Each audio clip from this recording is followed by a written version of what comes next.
14वीं आयत से 17वीं आयत तक खुदावंद की कलाम में ये लिखा है, मगर खुदा का शुक्र है जो मसीह में हमको हमेशा असीरों की तरह गश्त कराता है और अपने इल्म की खुशबू हमारे वसीला से हर जगह फैलाता है, क्योंकि हम खुदा के नज़दीक निजात पाने वालों और हलाक होने वालों दोनों के लिए मसीह की खुशबू है। बाज के वास्ते तो मरने के लिए मौत की बू और बाज के वास्ते जीने के लिए जिंदगी की बू है। और कौन इन बातों के लायक है, क्योंकि हम उन बहुत लोगों की मानद नहीं जो खुदा के कलाम में आमेज़िश करते हैं, बल्कि दिल की सफाई से और खुदा की तरफ से खुदा को हाजिर जानकर मसीह में बोलते हैं। खुदावंद के पाक कलाम के पढ़े और सुने जाने पर उसकी बरकत को सबके हैं। आमीन। तशरीफ रखिए, खुदावंद आप सबको बरकत दे।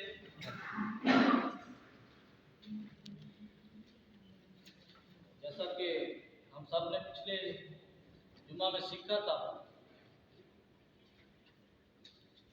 कोई बता सकता है पिछला मजमून क्या था? पिछले जुमे का मजमून था यीशु मसीह पर ईमान लाने के वसीला से मुश्किलात, मुसीबतें। जब हम यीशु मसीह पर ईमान लाते हैं, यीशु मसीह के नाम से कहलाए जाते हैं, तो हमें बहुत सी मुसीबतों का, मुश्किलात का सामना करना पड़ता है। और फिर हम रसूल आज़म मुक़द्दस पौलुस रसूल की ज़िंदगी के मुतल्लिक़ हमने सीखा, और ये तसलसल जो है आगे पौलुस रसूल की ज़िंदगी ही के वसीला से हम सीखते रहेंगे, क्योंकि आप अगले अबवाब में सिर्फ और सिर्फ पौलुस रसूल की ज़िंदगी के मुतल्लिक़ अमाल की किताब में जो हमारा सिलसिला है उसमें मुंदरज है। आज जो हमने हवाला खुदावंद की कलाम में से पढ़ा और सुना है, मैं दोबारा आपके सामने पढ़ना चाहता हूँ। पूरी तवज्जो रखिए। आज बहुत सी बातें हैं जो हमें सीखनी है, बहुत अहम है, जो एक मसीही के लिए जानना बहुत जरूरी है। 14वीं आयत में लिखा है, मगर खुदा का शुक्र है जो मसीह में हमको हमेशा असीरों की तरह गश्त कराता है। ये पौलुस रसूल कुरिन्थुस की कलीसिया को दूसरा खत जब लिख रहे हैं, तो उनको अपनी जो जिंदगी उनकी गुजरी है, मुश्किलात में, मुसीबतों में, कैद में, उसके मुतल्लिक़ खुदावंद की शुक्रगुजारी वो करते हुए उनको लिख रहा है, ताकि उनकी हौसला अफजाई हो। और आज ये हमारे लिए भी सबक आमोज़ बात है कि हम जिस मुसीबत में भी हों, मैं जिंदा खुदा की शुक्रगुजारी करूँ। पौलुस रसूल कहता है कि मगर खुदा का शुक्र है जो मसीह में हमको हमेशा असीरों की तरह गश्त कराता है और अपने इल्म की खुशबू हमारे वसीला से हर जगह फैलाता है। तो यीशु मसीह जब शागिर्दों से जुदा हुए, आसमान पर उठाए गए, तो उन्होंने एक हुक्म दिया था जो मत्ती रसूल की मार्फत इंजील में हमें मिलता है, उसके 28वें बाब की 20वीं आयत, 19वीं आयत, तुम जाकर सबको उनको शागिर्द बनाओ। 20वीं आयत में लिखा है, और उनको ये तालीम दो कि उन सब बातों पर अमल करें जिनका मैंने तुमको हुक्म दिया। तो यहाँ पर पौलुस रसूल ये चीज वजाहत से बयान कर रहा है कि हमें हमेशा असीरों की तरह गश्त कराता है और अपने इल्म की खुशबू हमारे वसीला से हर जगह फैलाता है, क्योंकि यीशु मसीह ने ये फरमाया था, उनको ये तालीम दो, उन सब बातों पर अमल करें। तो हम अपने मजमून की तरफ आते हैं इमाल की किताब में। यहाँ पर हमने पिछले हफ्ते छोड़ा था, 39वीं आयत तक हमने पढ़ा था, सीखा था। आज हम 40वीं आयत से आगे शुरू करेंगे। तो मैंने पिछले जुमे ये बताया था कि पौलुस रसूल की 5 पेशनियाँ, उसके 5 ट्रायल हुए थे जो मुख्तलिफ लोगों के आगे थे। क्यों? क्योंकि वो यीशु मसीह की बुनियादी करता था। आज हम उन 5 को देखेंगे, लेकिन उनमें से सिर्फ 2 को सीखेंगे जो खुदा के कलाम में, इमाल की किताब में से हमें मिले। मैं लफ्ज़ असीर है उसका आपको आसान कर दूं कि पौलुस ने कहा कि हमें असीरों की तरह गश्त कराता है। असीर का जो लफ्ज़ी या लुग़वी मतलब जो होता है, उसका मतलब है बांधना, कैद करना या जला हुआ करना। तो वो खुदा का शुक्र करता है, उसी यीशु के वसीला से वो असीर हुआ, कैद हुआ। اور نہ صرف قید ہوا ہے بلکہ لکھا ہے کہ وہ ہمیں اسیروں کی طرح گشت کراتا ہے۔ تو یہاں ہم جب آگے آگے بڑھتے جائیں گے اعمال کی کتاب میں تو ہمیں نظر آئے گا کہ کتنی جگہوں پر پولس رسول کا گشت ہوا قیدی کے حوالے سے، جو قید میں تھا لیکن مختلف لوگوں کے آگے اس کو حاضر کیا گیا، مختلف ممالک میں مختلف شہروں میں اس کو لے کر جایا، وہ اس بات پر خدا کی شکر گزاری کرتا ہے۔ اور اس کا پہلا جو ٹرائل تھا، جو پہلی پیشی تھی، وہ اسی 21ویں باب کے جب ہم آخر میں پہنچے تھے تو وہاں پر ہیکل سے اس یہودی ہجوم نے اس کو نکالا، تو اس یہودی ہجوم کے سامنے جب ہم 40ویں آیت سے آگے پڑھیں گے تو پھر ہمیں سمجھ آئے گی کہ یہ اس ہجوم کے سامنے اس کی پہلی پیشی تھی۔ اس نے اپنی جو اس کا مقصد تھا اس نے اس کو اس ہجوم کے سامنے بیان کیا، واضح کیا۔ اور دوسری اس کی پیشی یہودی صدر عدالت میں تھی، جس کے متعلق بھی آج ہم سیکھیں گے کہ صدر عدالت کیسے قائم ہوتی تھی اور کیا اس کی تشکیل ہوتی تھی یا کون سے اس کے ممبران ہوتے تھے۔ اور تیسری جو تھی یہ رومی حاکم تھا فیلکس، اس کے سامنے اس کی تیسری پیشی تھی۔ اور چوتھی فیسٹس کے سامنے پیشی تھی، اور پانچویں اگرپا بادشاہ کے سامنے پیشی تھی۔ تو یہ 5 پیشیاں اس کی ہم اعمال کی کتاب میں دیکھتے ہیں۔ اور اس کے ساتھ ساتھ ایک بہت بڑا راز جو خدا کے بیٹے یسوع نے اس پر ظاہر کیا، 5 ہی اسے مقاصد بخشے تھے۔ کتنے؟ 5 مقاصد اس کو بخشے تھے جب اس کو چنا گیا تھا۔ میرے ساتھ نکالیے اعمال ہی کی کتاب، اس کا 26واں باب 18ویں آیت۔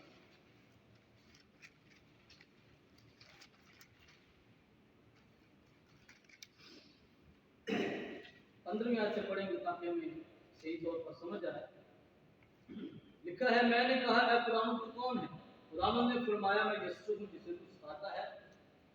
یہ اگرپا بادشاہ کے سامنے پولس اپنے ایمان لانے کا اقرار یا بیان کر رہا ہے۔ 16ویں آیت، لیکن اٹھ اپنے پاؤں پر کھڑا ہو، کیونکہ میں اس لیے تجھ پر ظاہر ہوا کہ تجھے ان چیزوں کا بھی خادم اور گواہ مقرر کروں جن کی گواہی کے لیے تو نے مجھے دیکھا ہے، اور ان کا بھی جن کی گواہی کے لیے میں تجھ پر ظاہر ہوا کروں گا۔ یسوع مسیح نے آئندہ بھی اس پر یہ واضح کیا تھا کہ میں تجھ پر ظاہر ہوا کروں گا، اور یسوع مسیح ہمیں آگے اخبار میں ملے گا کہ یسوع مسیح اس پر ظاہر ہوا، یسوع مسیح روبرو اس کے آگے کھڑے ہوئے ہمیں ملے گا۔ 17ویں آیت، اور میں تجھے اس امت اور غیر قوموں سے بچاتا رہوں گا جن کے پاس تجھے اس لیے بھیجتا ہوں کہ تو ان کی آنکھیں کھول دے۔ پہلا مقصد، تو ان کی آنکھیں کھول دے تاکہ اندھیرے سے روشنی کی طرف اور شیطان کے اختیار سے خدا کی طرف رجوع لائیں، اور مجھ پر ایمان لانے کے باعث گناہوں کی معافی اور مقدسوں میں شریک ہو کر میراث پائیں۔ تو یہ 5 اس کو مقاصد خداوند مسیح یسوع نے عطا کیے تھے۔ پہلا ان کی آنکھیں کھول دے، دوسرا اندھیرے سے روشنی کی طرف وہ آئیں، اور تیسرا شیطان کے اختیار سے خدا کی طرف رجوع لائیں، چوتھا یسوع مسیح پر ایمان لانے کے باعث گناہوں کی معافی حاصل کریں، اور پانچواں مقدسوں میں شریک ہو کر میراث پائیں۔ 5 ہی اس کے ٹرائل ہوئے تھے، پیشیاں ہوئی تھیں، اور 5 اس کے مقاصد تھے۔ جب ہم پہلی پیشی اس کی دیکھتے ہیں 22ویں باب میں، اور 21ویں باب کی 40ویں آیت سے ہم آگے پڑھیں گے،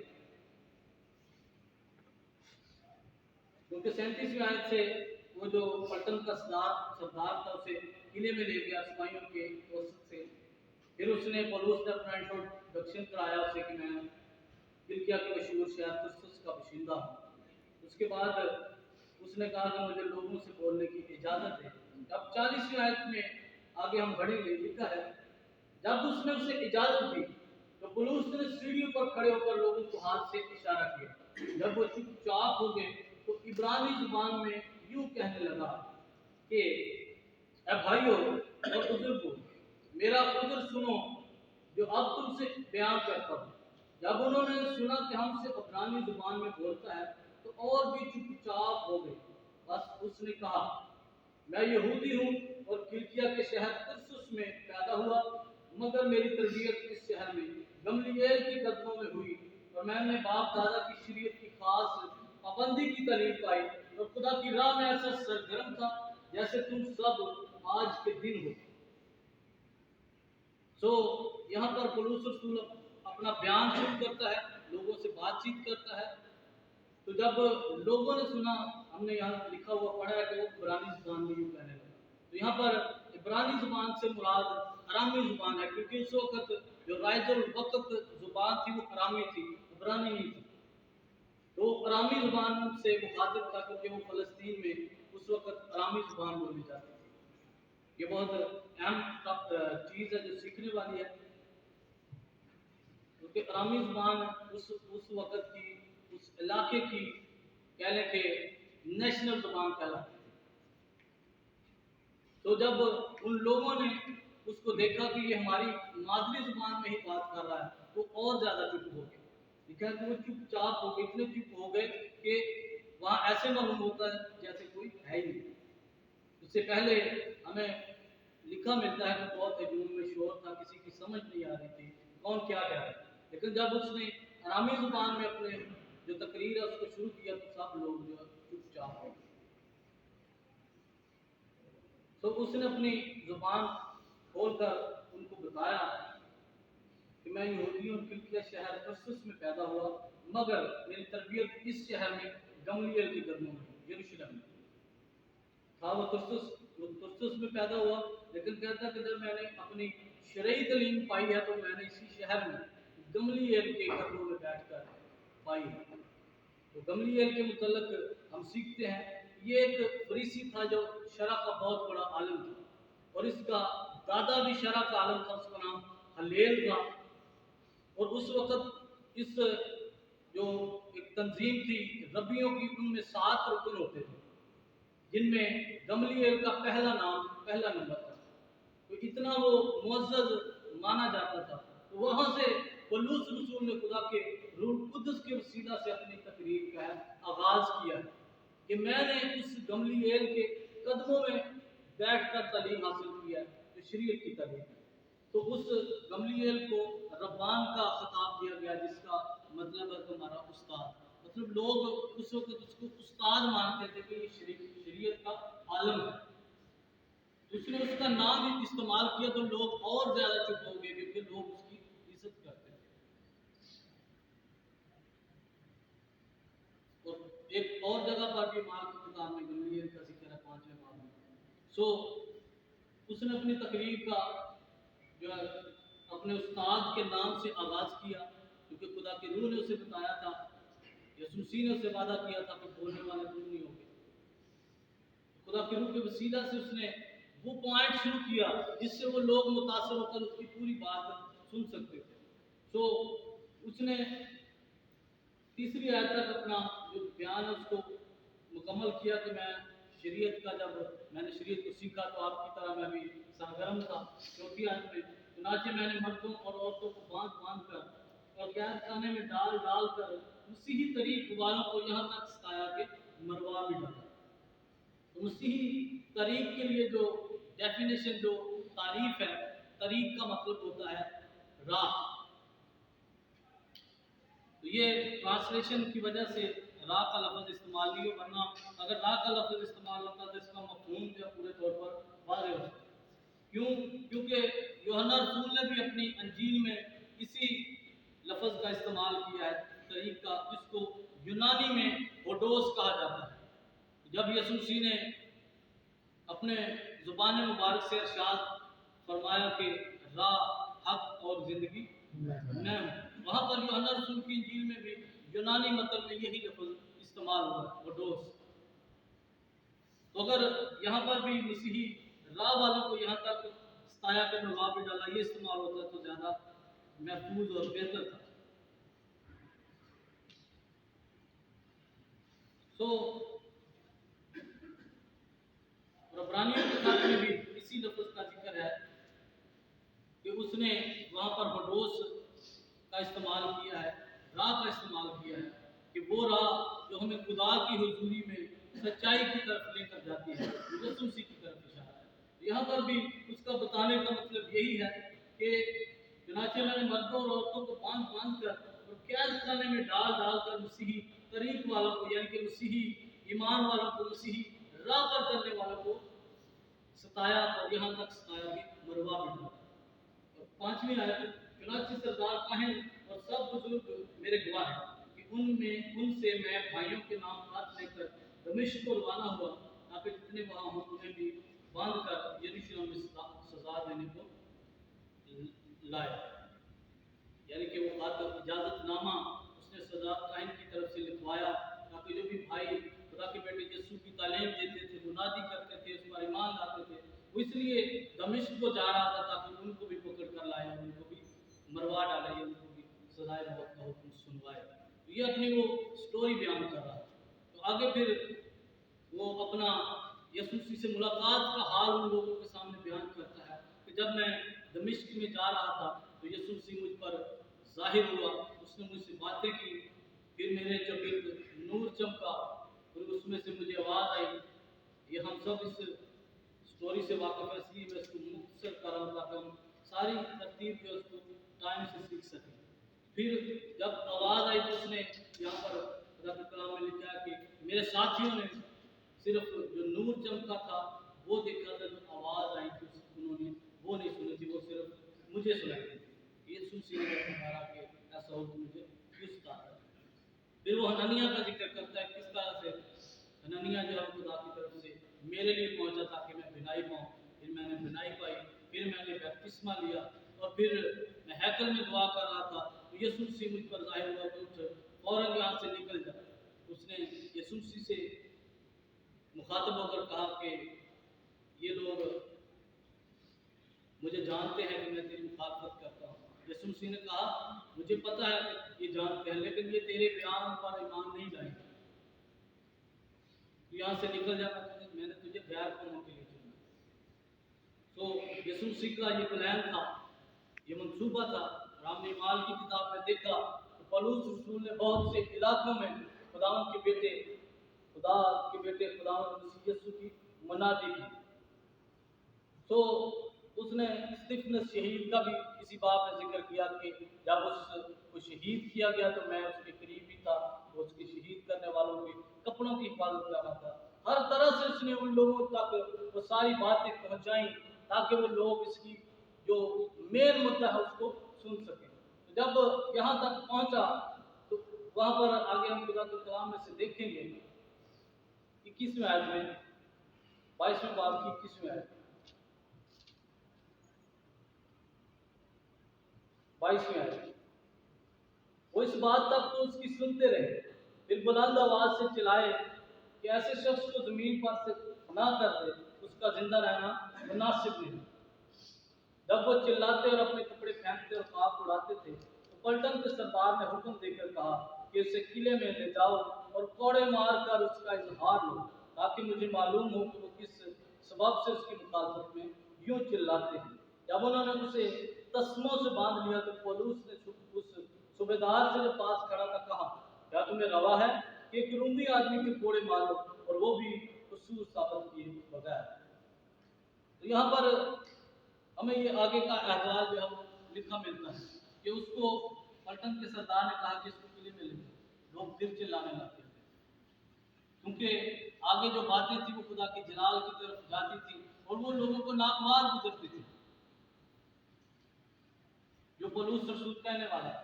फिर उन्होंने चिल्लाकर शोर मचाया। पलटन के सरदार ने अपने सिपाहियों को हुक्म दिया कि इसको किले में ले जाओ, बांध कर कोड़े लगे। यहाँ पर एक चीज का जिक्र है जिससे उसको बांधा गया। जब उन्होंने उसे तस्मों से बांधा तो तस्मों का जो लफ्ज इस्तेमाल हुआ ये को आम तस्मा नहीं होता, ये चमड़े का स्पेशल तस्मा होता था जिसे कैदियों को बांधते थे। और ये एक आप उसे औजार कह सकते हैं, ये इक्विपमेंट कह सकते हैं जो कैदियों के लिए इस्तेमाल होता था। तो ये स्पेशल किस्म का बहुत सख्त किस्म का होता था, चमड़े का बना होता था।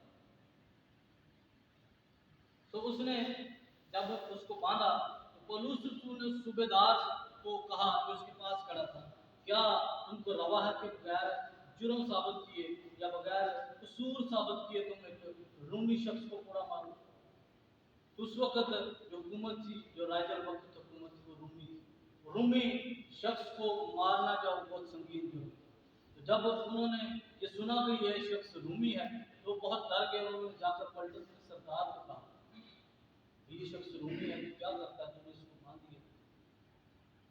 आगे 26वें आयत में लिखा है, सूबेदार ये सुनकर पलटन के सरदार के पास गया और उसे खबर देकर कहा, तू क्या करता है, ये तो रूमी आदमी है। पलटन के सरदार ने उसके पास आकर कहा, मुझे बता तो क्या तू रूमी है? उसने कहा हाँ। पलटन के सरदार ने जवाब दिया, मैंने बड़ी रकम देकर रोमी होने का रुतबा हासिल किया। पौलुस ने कहा, मैं तो पैदाइशी हूँ। बस जो उसका इजहार लेने को थे फौरन उससे अलग हो गए और पलटन का सरदार भी ये मालूम करके डर गया कि जिसको मैंने बांधा है वो रूमी है। तो इस कदर रूमी शख्स का जो है वो दबदबा होता था, जो रूमी शहरियत का हामिल था, जिसको रूमी शहरियत हासिल थी। तो यहाँ पर पलटन के सरदार ने एक बात का जिक्र किया कि मैंने बहुत रकम देकर रूमी होने का रुतबा हासिल किया है। तो 3 तरीकों से ये शहरियत जो है वो हासिल की जाती थी, जो रूमी होती थी। पहले नंबर पर जो शख्स रूमी हुकूमत की खिदमत करता था या नौकरी करता था, उसको खास किसी काम के तोहफे में वो शहरियत जो है वो मिलती थी, नेशनैलिटी दी जाती थी। दूसरे नंबर पर जो एक पैदाइशी शख्स होता था, जो वहाँ पैदा होता था, उसे वो रूमी शहरियत मिलती थी। और तीसरे नंबर पर भारी कीमत देकर वो नेशनैलिटी जो है वो खरीदी जाती थी, जैसे इस पलटन के सरदार ने उसको कहा। जब उन्होंने ये सुना कि ये रूमी शख्स है तो वो सब डर गए और उससे अलग हो गए। यहाँ तक उसकी पहली पेशी का जिक्र है। तो आगे जब हम बढ़ते हैं 30वीं आयत से, तो उसके आगे फिर दूसरी पेशी का जो वो आगाज हो जाता है। तो पौलुस रसूल की दूसरी पेशी हुई। 30वीं आयत, सुबह को यह हकीकत मालूम करने के इरादे से कि यहूदी इस पर क्या इल्जाम लगाते हैं, उसने उसको खोल दिया पलटन के सरदार ने, और सरदार काहिन और सब सदर अदालत वालों को जमा होने का हुक्म दिया और पौलुस के को नीचे ले जाकर उनके सामने खड़ा कर दिया। तो हम यहाँ पर 2 बातों का जिक्र मिलता है, सरदार काहिन और सदर अदालत। तो हम सदर अदालत के मुतालिक सीखेंगे कि इसकी क्या तशकील थी, क्या शक्ल थी, या क्या इसका तरीक़ेकार था, किस तरह से ये इसको तैयार करते थे इस सदर अदालत को, क्योंकि यीशु मसीह की पेशियाँ भी इसी सदर अदालत में हुई थी।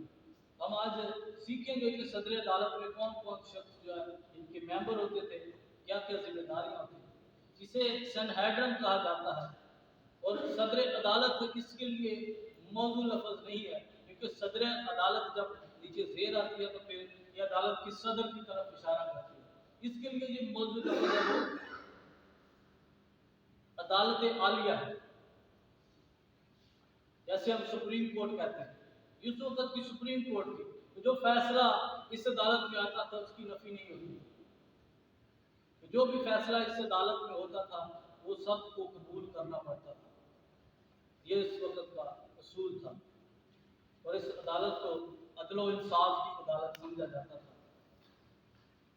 और इस अदालत के रुकन जितने होते थे वो उनको मुशीर कहा जाता था और इसके रुकनों की अराकीन की तादाद 71 होती थी। 71 इसके अराकीन होते थे और इसमें काहिन भी शामिल होते थे और सरदार काहिन जो है इसको लीड करता था। तो अगर हम यीशु मसीह की मौत का जिक्र जब हम पढ़ते हैं, तो जब यीशु मसीह ने जान दी तो वहाँ पर हमें मरकस की इंजील 15वें बाब में लिखा मिलता है कि अरमतिया का यूसुफ जो एक इज़्ज़तदार मुशीर था, वो आया और उसने पिलातूस से यीशु मसीह की लाश मांगी। वो भी इसी सदर अदालत यानी अदालत आलिया का रुकन था। लिखा कि वो इज़्ज़तदार मुशीर था। वो मुशीर इसलिए लिखा गया क्योंकि वो इस अदालत का रुकन था। और मरूसी सरदार काहिन इसका सरबराह होता था, जो विरासत में काहिन आते थे, जो मतलब नस्ल दर नस्ल कहानी का काम करते थे, वो इसका सरबराह होता था। और अपनी खसूसियत के लिहाज से सदर अदालत में ऊंचे दर्जे के मजहबी रहनुमा भी शामिल होते थे, क्योंकि जो उस वक्त सबसे ऊंचे या सबसे आलम समझे जाते थे वो इसके रहनुमा थे, इसमें शामिल होते थे। लिखा है कि पहले सदूकियों का गलबा इस जमात पर था, लेकिन इनका रोब कम करने के लिए हेरोदीस फरीसियों को या वो हमायत देता था, फरीसियों को अहमियत या वो ज़्यादा मिलती। तो रूमी दौर में सदर अदालत में दो पार्टियों का जो एक दूसरे की मुखालफत में थी, जिनका इत्तेकाद, जिनका ईमान, जिनका जो रहन सहन था वो एक दूसरे से मुख्तलिफ था। तो दो पार्टियां इसमें मेन किरदार उनका यहूदी जमात का था, एक सदूकी और एक फरीसी, इसका जिक्र हम आगे पढ़ेंगे।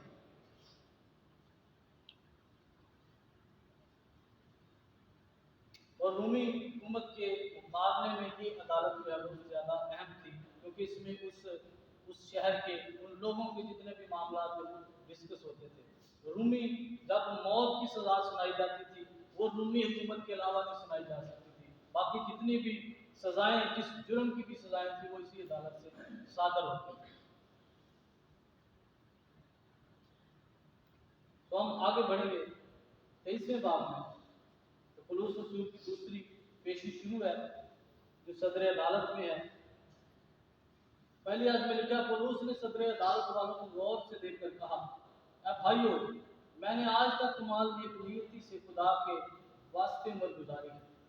तो जब उसने अपना बयान सदर अदालत में शुरू किया तो उसने फिर वही वहाँ से शुरू किया कि आप सब जानते हैं कि मैंने शरीयत की तालीम पाई, शरीयत के मुआफिक, शरीयत के मुताबिक तो मैंने अपनी ज़िंदगी को जो है वो गुजारा था।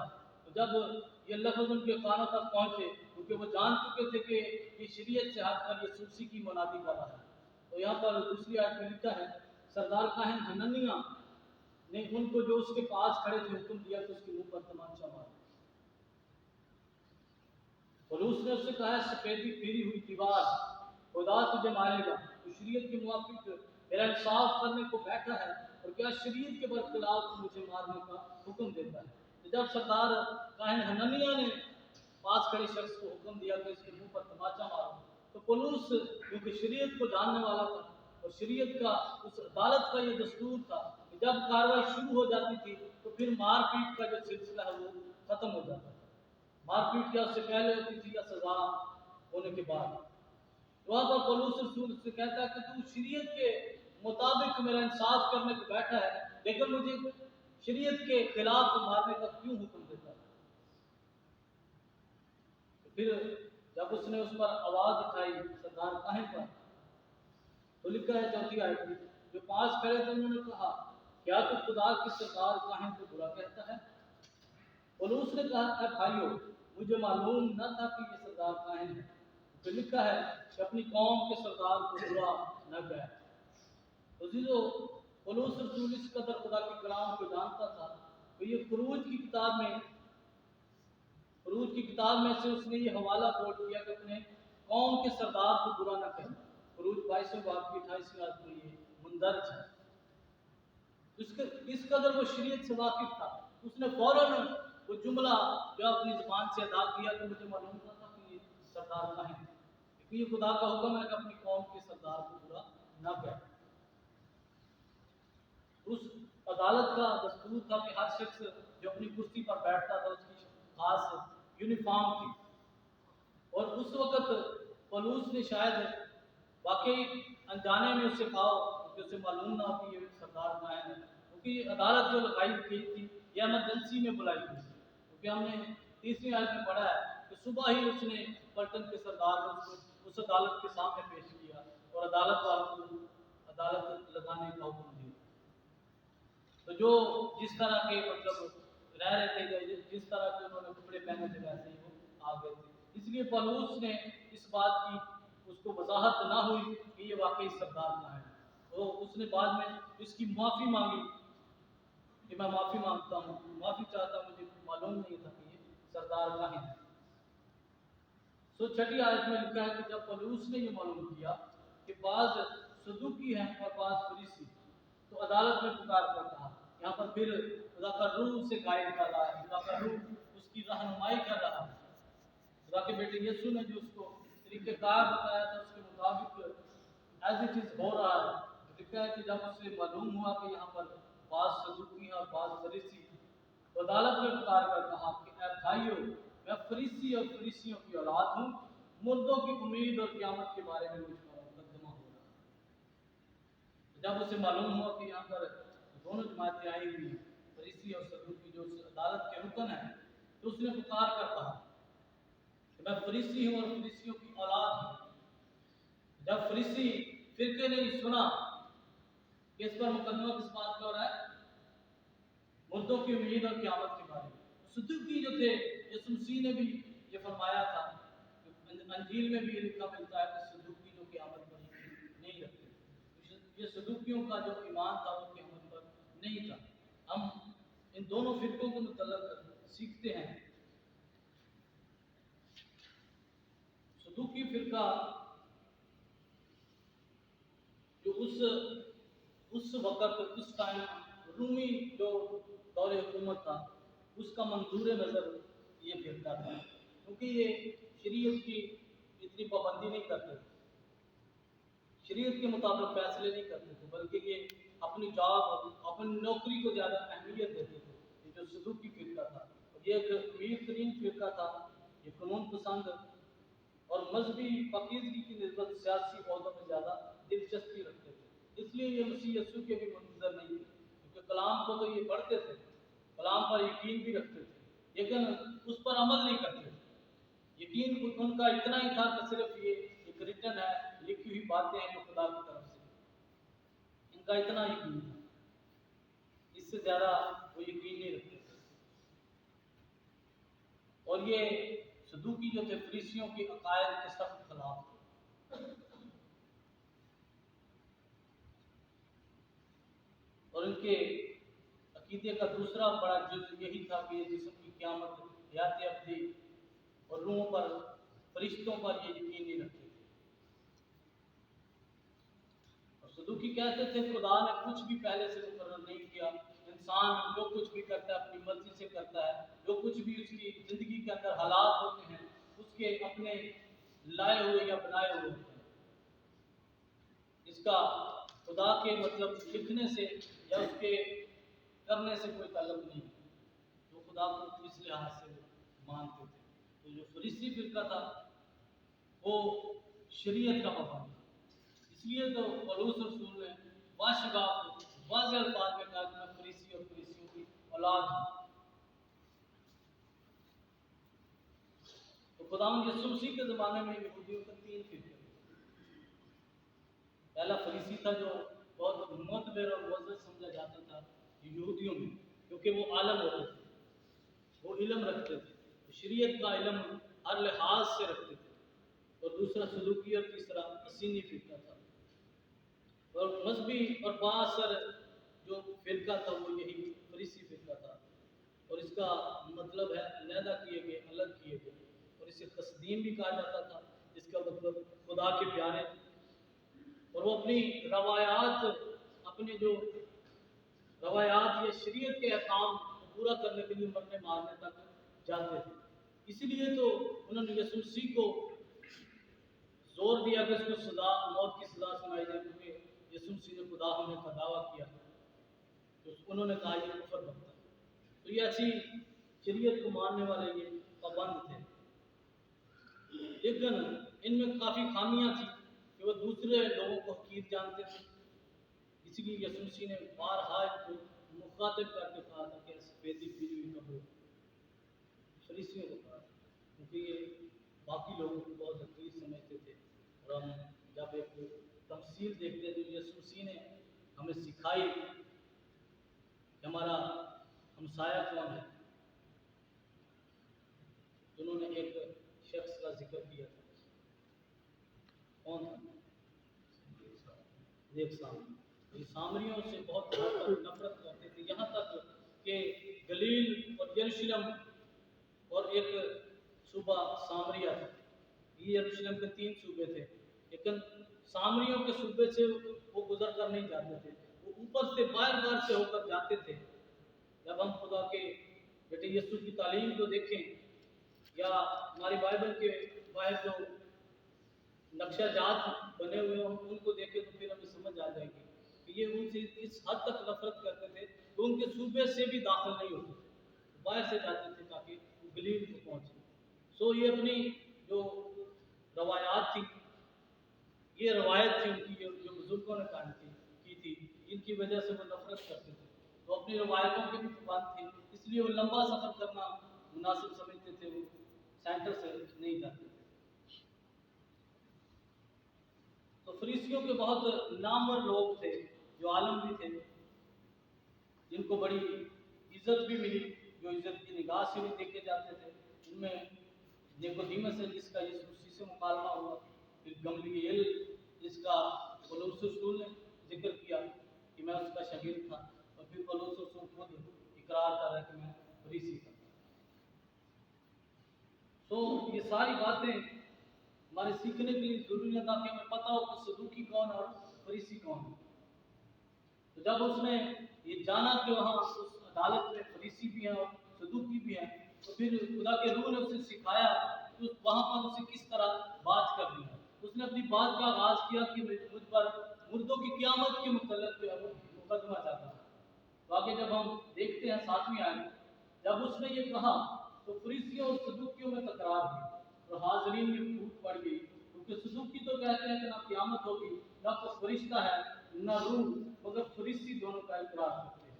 बस बड़ा शोर हुआ और फरीसियों के फिरके के बाद फकीह उठे और यूं कहकर झगड़ने लगे, हम इस आदमी में कुछ बुराई नहीं पाते, अगर किसी रूह या फरिश्ते ने इससे कलाम किया हो तो फिर क्या। तो जब बड़ी तकरार हुई तो पलटन के सरदार ने इस खौफ से कि मुबादा पौलुस के टुकड़े कर दिए जाएं, फौज को हुक्म दिया कि उतर कर उसे उनमें से जबरदस्ती निकाला और किले में ले आओ। तो जब फिर दूसरी अदालत में पौलुस की पेशी हुई, दूसरी जगह पर सदर अदालत में, अदालत आलिया में, तो वहाँ पर फिर वही जो है वो मामला शुरू हो गया कि उन्होंने आपस में बहस कर दी। फिर वो उधर बहस और तकरार शुरू हो गई, यहाँ तक तकरार शुरू हो गई कि फिर पलटन के सरदार ने देखा कि ये इसी तकरार में उसको मार ना दे, फिर उसने अपने सिपाहियों को ये हुक्म दिया, उसको फिर किले में गया। यहाँ तक पौलुस रसूल की जो दूसरी पेशी थी वो यहाँ पर खत्म होती है। तीसरी पेशी हम अगले जुमा को सीखेंगे। तो इससे पहले हम एक बात सीखेंगे, तो जब यहूदी हुजूम के सामने उसकी पेशी हुई तो पहला जो उसका मकसद यीशु मसीह ने उसके आगे रखा था वो ये था कि उनकी आंखें खोल दें। जब आंखें खुलती हैं तो क्या होता है? जब आंखें खुलती हैं तो फिर हमें महसूस होता है कि हम कौन हैं। मेरे साथ निकालिए पैदाइश की किताब, खुदा के कलाम में बड़ी ज़बरदस्त रहनुमाई है कि जब आंखें खुलती हैं तो फिर क्या महसूस होता है। तीसरे बात की 7वीं आयत, कि यीशु मसीह ने ये जिम्मेदारी उसके सुपुर्द की थी कि इनकी आंखें खोल। 7वीं आयत में लिखा है, तब दोनों की आंखें खुल गई, इनकी आदम और हवा की, और उनको मालूम हुआ कि वो नंगे हैं, और उन्होंने अंजीर के पत्तों को सीख कर अपने लिए लुंगियां बनाई। तो खुदा का कलाम हमें ये सिखाता है कि जहाँ पर नंगेपन का जिक्र है वहाँ पर गुनाह का जिक्र है। तो जब आंखें खुलती हैं तो फिर हमें अपने गुनाह नजर आते हैं। तो खुदा के बेटे यीशु ने उसे ये जिम्मेदारी उसके सुपुर्द की कि जा इनकी आंखें खोल, ताकि इनको पता चले सही क्या है और गलत क्या है। तो ये 5 मुकासद उसे मिले थे, 5 पेशियां उसकी हुई। खुदा आज भी चाहता है कि उसके कलाम के वसीला से हमारी आंखें खुलें, ताकि हमें पता हो कि हम कहाँ पर हैं। और ये खुदा के रूह के वसीला के बगैर मुमकिन नहीं है। खुदा ने अपने कलाम को हमारे लिए नाज़िल किया, हमें अता किया है, अपनी मर्जी हमें बताई है, ताकि हमारी आंखें खुलें, हमें मालूम हो कि हमारे अंदर जो लाजमी तब्दीलियां हैं वो क्या क्या है। और आंखें हमारी दूसरों के लिए नहीं, अपने लिए खुलें। हम दूसरों की बुराइयां नहीं, बल्कि अपने अंदर की बुराइयां देखें। हमारे अंदर क्या कमी है, हमारे अंदर क्या कमजोरी है, कौन सी बात है जो खुदा को पसंद नहीं है, कौन सी बात है जो खुदा के जलाल का बायस नहीं है। तो अजीजों, खुदा चाहता है कि उसके कलाम की रोशनी में हम अपने आप को परखें, خدا کی مدد کے وسیلہ سے اپنی آنکھیں کھولیں تاکہ ہم خدا کی مرضی بہتر طور پر بجا لا سکیں۔ خدا مجھے اور آپ سب کو آج کے کلام کی وسیلہ سے